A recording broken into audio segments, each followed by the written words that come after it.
વડોદરામાં 12 લાખથી વધુનો ચાઇનીઝ દોરીનો જથ્થો જપ્ત. સાવલી સમલાયા રોડ પરથી 2700 નંગ સાથે એકની ધરપકડ.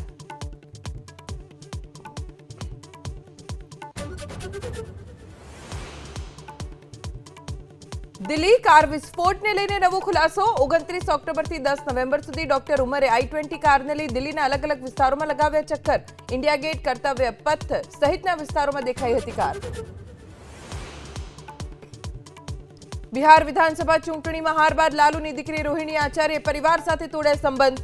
રાજનીતિ છોડવાની કરી જાહેરાત. કહ્યું તેજસ્વી, સંજય યાદવ અને રમીઝે ઘરેથી નીકાળી.